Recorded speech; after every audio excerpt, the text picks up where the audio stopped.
গরুর মাংস দিয়ে কাঁচকলা কখনো কি রান্না করে খেয়েছেন?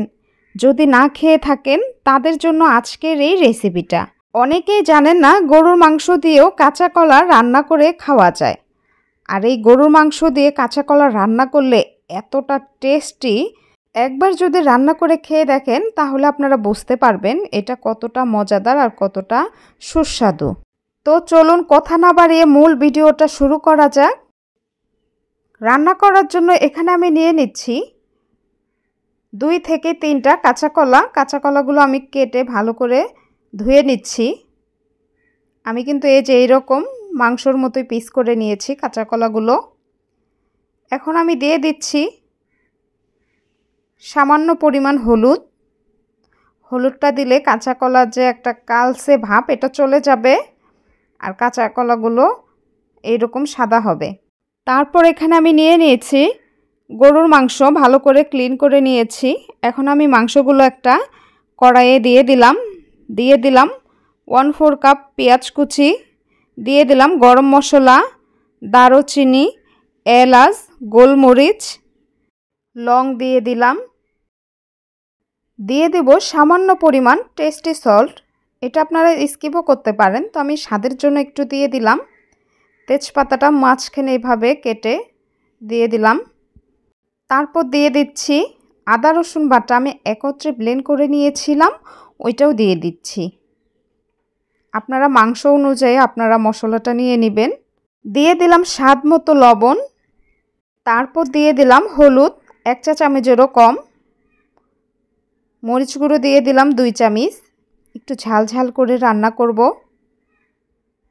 তারপর দিয়ে দিলাম জিরে গুঁড়ো 1 চা চামচ, ধনে গুঁড়ো 1 চা চামচ।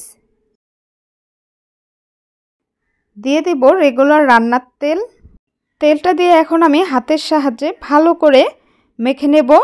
হাত দিয়ে মেখে নিলে মাংসর ভিতরে মশলাগুলো ঢুকে যাবে। আমার মাখানো হয়ে গেছে, এখন আমি দিয়ে দেব হাত ধোয়া সামান্য পানি। এখন আমি ঢাকনা দিয়ে ঢেকে চুলার জালটা ধরিয়ে দেব। ফিরে আসলাম বেশ কিছুক্ষণ পর। এখন আমি একটা হালকা করে নাড়া দিয়ে দেব। দেখতে পাচ্ছেন মাংস থেকেও কিন্তু অনেকটা পানি ছেড়েছে। ঢাকনা দিয়ে ঢেকে দিলে মাংস থেকে আরও পানি ছাড়বে। তো ফিরে আসলাম আবারও কিছুক্ষণ পর। আর এই পর্যায়ে কিন্তু চুলার জালটা মিডিয়াম হিটেরও কম হিটে আছে। আর এখানে কিন্তু ঝোলের পানিগুলো শুষে নিয়েছে, মাংসটা কিন্তু কুক হয়নি। তো আমি একটু পানি দিয়ে দিব, দিয়ে আবারও ঢেকে দিব। তো এই তো ফিরে আসলাম আবারও কিছুক্ষণ পর। সামান্য একটু পানি দিয়ে তারপর আমি মাংসটা কুক করে নিচ্ছি, কারণ গরুর মাংস কুক হতে কিন্তু বেশ সময় লাগে, যার কারণে কিন্তু মাংসটাতে একটু সামান্য পানি দিয়ে কুক করে নিতে হবে। আমি কিন্তু আবারও ঢেকে দিচ্ছি বেশ কিছুক্ষণের জন্য। তারপর ফিরে আসলাম আবারও কিছুক্ষণ পর। আর এই পর্যায়ে কিন্তু মাংসটা অনেকটাই কুক হয়ে গেছে। এখন আমি এই মাংসর সঙ্গে দিয়ে দেব কাঁচকলা দিয়ে আমি আরও কিছুক্ষণ কষিয়ে নেব। যেহেতু কাঁচা কলা সিদ্ধ হতে কিন্তু বেশি সময় লাগে না, যার কারণে কিন্তু কাঁচা কলাগুলো দেওয়ার আগে গরুর মাংসটা ভালো করে কুক করে নিতে হবে, না হয় কিন্তু কাঁচা কলাগুলো একদম গলে যাবে। তো এখন ফাইনালি কিন্তু তরকারিটা কষানো হয়ে গেছে। এই যে এখন আমি কিন্তু এখানে দিয়ে দিব ঝোলের পানি। আর ঝোলের পানিটা কিন্তু অবশ্যই গরম পানি হতে হবে। গরুর মাংসতে কিন্তু গরম পানি দিলে গরুর মাংসর স্বাদটা স্ট্রং থাকে। ঝোলের পানি দিয়ে এখন আমি আবারও ঢেকে দিব কিছুক্ষণের জন্য। বেশ কিছুক্ষণ কুক করে নেওয়ার পরে দেখে নিচ্ছি ঝোলের পানিটা কতটুকু আছে। আর যেহেতু কাঁচকলা দিয়ে গরুর মাংসটা রান্না, তো ঝোলটা একটু বেশি করে রাখতে হবে। ঠান্ডা হয়ে গেলে কিন্তু ঝোলের পানিটা একদম শুষে নেবে কলাগুলো।